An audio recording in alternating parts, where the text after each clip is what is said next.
Hello everyone.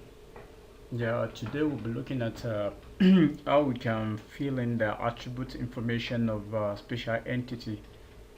The last time we discussed about how to digitize, particularly when we have a point feature like trees, and a polygon feature like buildings, and the line features like road.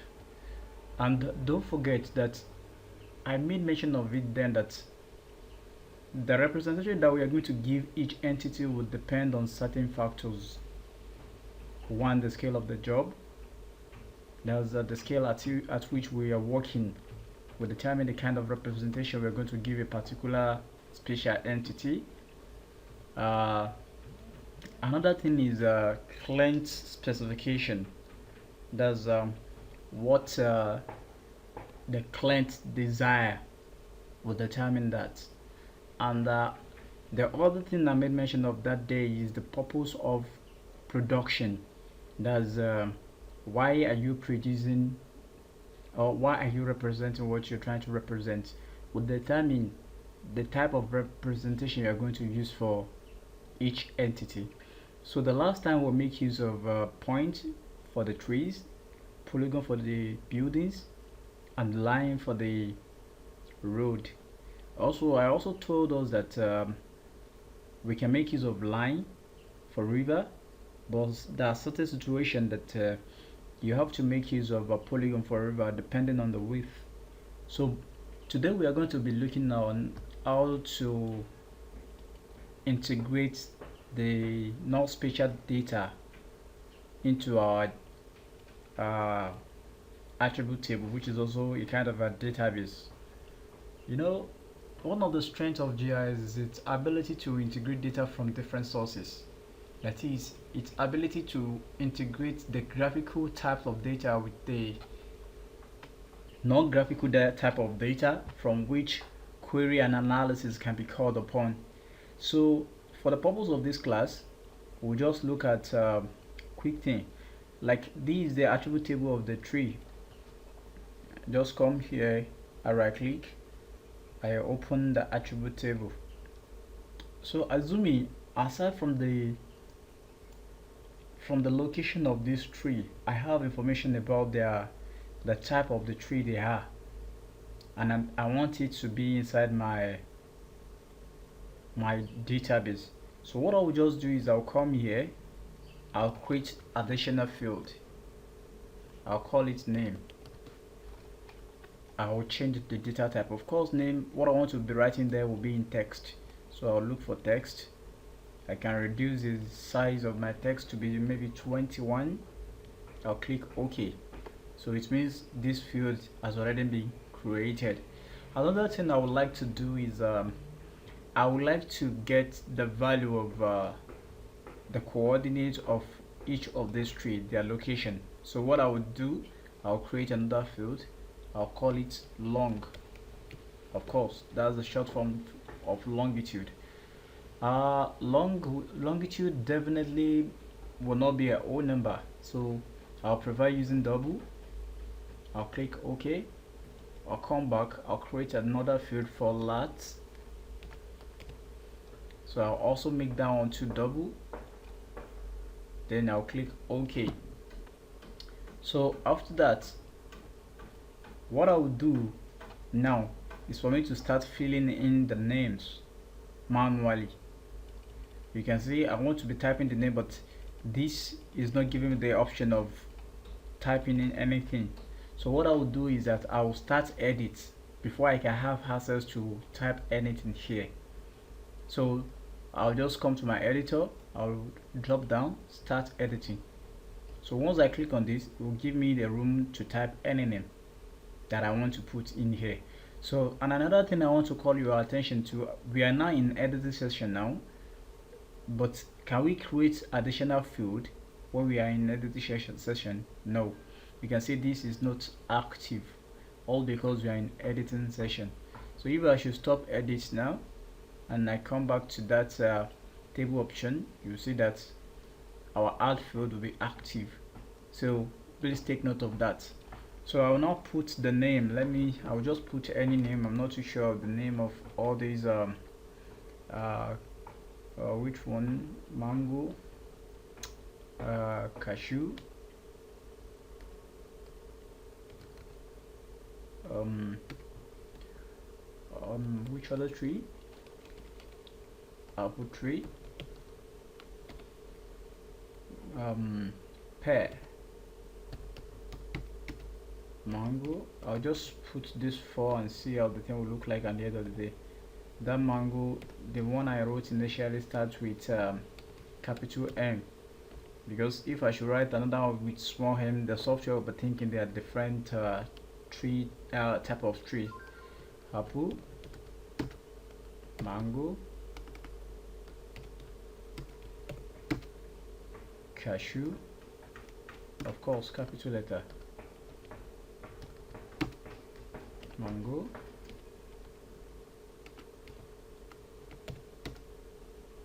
so like that, like that, like that. I can just put mango all through, and let's see how fast we can get the name across, so not to waste our time.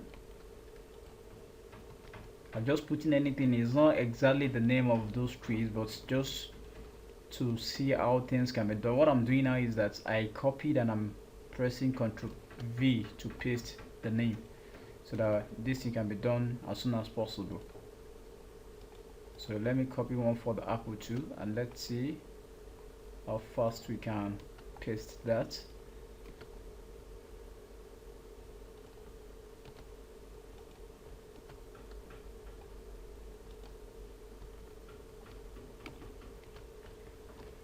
So maybe I should pick the one for cashew too and fill in for the rest.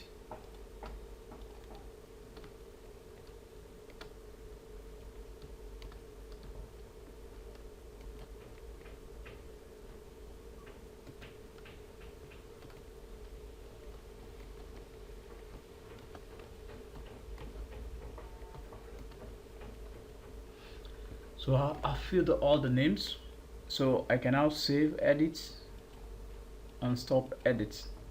So another thing that I used to do that it's a very important whenever you're doing any work in GIS is the use of calculate geometry. It's very important you know how to use that. So I want to calculate the longitude and the latitude. So what I will just do is I'll right click on top of this particular layer. I'll look for calculate geometry here. I want to calculate the longitude. You click on yes here. You know, I told us last time that calculating geometry, or the latitude and longitude, are equivalent to x and y. They are equivalent to x and y.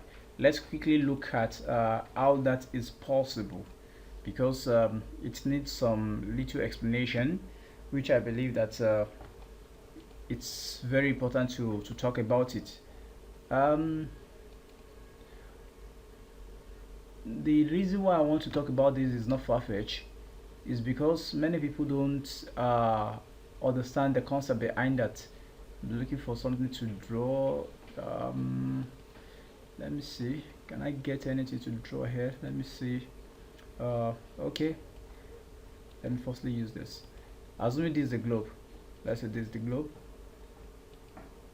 Sorry. So inside the globe, I'll bring out I'll make it holo, and I will draw the longitude and the latitude. Let me use freehand sketch. This longitude, so this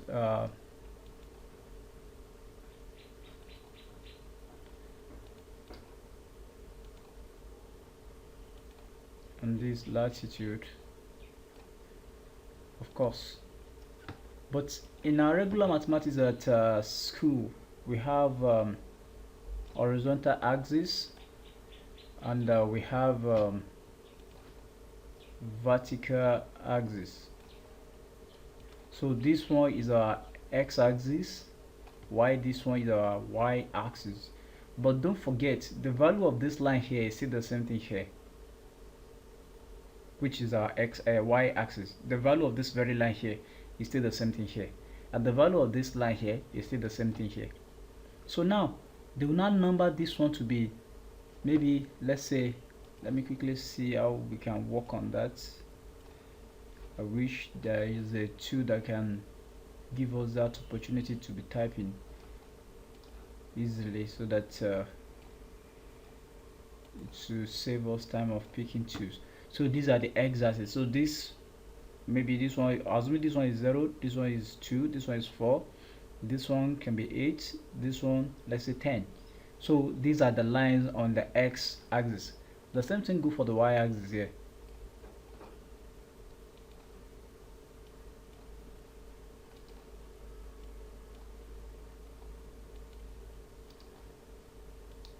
So let's stop it there. So if you look at this, let's look at it together. They call this one 2, they call this one 4, they call this one 8, they call this one 10. You know, it's this line, the value of this line, that is increasing. And if I should draw this line up, if I should draw this line up, this x here, the value of this line here is still the same thing here. So meaning that our vertical line is really our x-axis, just as it is here. The longitude is equivalent to x. The same thing applicable to y. Let me pick a y line, and let's see how it will be. You know, the value of this line here is still the same thing here. So on a regular basis, our horizontal line is our y axis, to be precise. So that's just a simple explanation about that. So in case you have any question about it, you can always drop the comment below the video, so that we can talk more about it. So now, so with the explanation that we have, it means our longitude is our x, while our latitude is our y, and the longitude is also known as easting, while the latitude is also known as northern. The reason why they call the longitude eastern in this part of the country is that Nigeria falls to the eastern part of the globe, and the longitude is to this side, to the eastern side. So that's why they call it longitude. That's it increases to the eastern parts. As it is, we have 0, maybe 6, 12, like that. The same thing applicable to this latitude. Nigeria falls to the northern hemisphere, so it means our latitude increase towards the north. So that's why we have it eastern and northern in this part of the country. But those countries that have it otherwise, they will be having western and southern. So it just depends. So now here I want to calculate the longitude, which is equivalent to x coordinate of the points. So I'll just click OK. It's asking me, do I really want to? Yes, let's calculate that. Then we have that value generated. The same thing we can do for the latitude. Of course, this time around, we should be aware that the property that we are looking for here should be for the y. And don't forget, you can change the unit depending on whichever unit that you want. But for the purpose of this class, we are making use of meter. And the reason why we are having access to that meter is that the coordinate system we are making use of is a projected coordinate system, PCS, projected coordinate system, and is the UTM, Universal Transport Marathon of 1984. That's of World Geodetic System of 1984, Zone 31. That's where this place belongs to. The place is Lagos. So once I click OK, it will generate the y coordinate for me too. So these are just tricks that one can make use of in the ArcGIS to fill in the attribute table of the data that you have that are much. So another thing I would like us to look at is the way we calculate the coordinate of a point. We can calculate the length of a line too. Like this one now, I want to calculate the length. I have the field being created already. What I'll just do is I'll right click on top of the line. I'll come to calculate geometry. Yes, it's asking me, do I really want to calculate the length of the line? Yes, and what units I can specify the unit I want to use in calculating it depending on the region. And the same way we can calculate the length, you can calculate the coordinate of the start of that line, the coordinate of the end of that line. I mean of that the x coordinate, the y coordinate of the start, the x coordinate of the mid of that line, the y coordinate of the mid of the end of that line. Sorry. So this one is for the midpoint of the line. This one also is for the midpoint of the line. Depending on the purpose or what you really want to get out of the line, you can just pick any of this. But for the purpose of this, I want just to calculate the length. So once I pick the length, I'll just say calculate the length for me. So it calculates the length automatically. The reason why it doesn't calculate these ones is that they are not existing on the screen, on the interface. They are not existing at all. So how they be their entity or their special entity? Let me see, let's select them and see if they are really existing. No, they are not there, they are not on the screen. That's why it doesn't create anything for them. So let's delete them. So with that, there are other things that one can do in QGIS. I mean in ArcGIS rather. Sorry. So what we can do with GIS is that inside this attribute table you can put fields together and insert a formula to calculate another field. Like now in speed, we know that speed is equals to distance over time. Here our distance there is equivalent to length. Assuming that say a car is moving at the rate of let's say 10 meters per second. We have our distance in meters, 10 meters per second. By the time we are to change speed equals to, I really want something, I don't know, I'm using zoom right now. I'll be able to distance, I'll just call it D, and over time T. This is the formula for the speed. So if we have the distance, we know the speed, which is 10 meters per second, and we want to make T to be the subject of the formula, definitely we are going to have our T equals to distance over time. So for those who know mathematics very well, you can just work it out, make T to be the subject of the formula here, then you will see that we are going to have our T to be equals to distance over speed. Of course our speed is 10 meters per second, the one that I want to use for this purpose. So what we'll just do now is that we make use of field calculator in this kind of situation. So once we open up our field calculator, we see our time is equals to distance, which is our length, divided by the speed, which is 10 meters per second. 10 meters per second.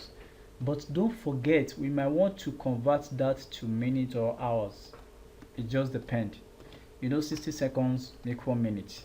So whatever we get here, by the time we divide it by 60, it means everything we are calculating now will be in minutes. But if we are to divide it by 3600, it means whatever we are getting it in hours. So but let's get it in minutes. We divide it by 60. So that's just a simple mathematics. So by the time I click OK, it will generate the time for me for this purpose. So it's very minimal. Let's make it in seconds. I think the minute is very minimal. I don't think we have up to 1 minute out of everything we have there. So this one, to cover from the start of this line to the end of this line, we're going to use 35 seconds. From the end to the, from the beginning, from the start of this line to the end, we will use 12 seconds. And the same thing applicable to these other ones too. As simple as that. This condition hold only if other conditions remain constant, like the issue of hold up. Maybe there is no hold up, there is no any traffic along the way. so it will be easier for the vehicle to move around at that particular speed and cover that distance with this amount of time. So the same way we can work on the attribute table of the point feature, line feature, we can do the same for the polygon. So we can put the name, we can calculate the area. So if we are to calculate the area, we just come to calculate geometry. Then we look for the area. In what unit do we want to calculate it? In square meter, in hectares, in acre, in square kilometer, and the like. You just pick the one that you want to use. But for the purpose of this class, I'll just pick square kilometer. So then I'll run, and we have the area in square meter. So we are going to stop here today. In case you have any question concerning this class, you're free to contact us anytime, any moment. Thank you for listening, and I have a wonderful weekend.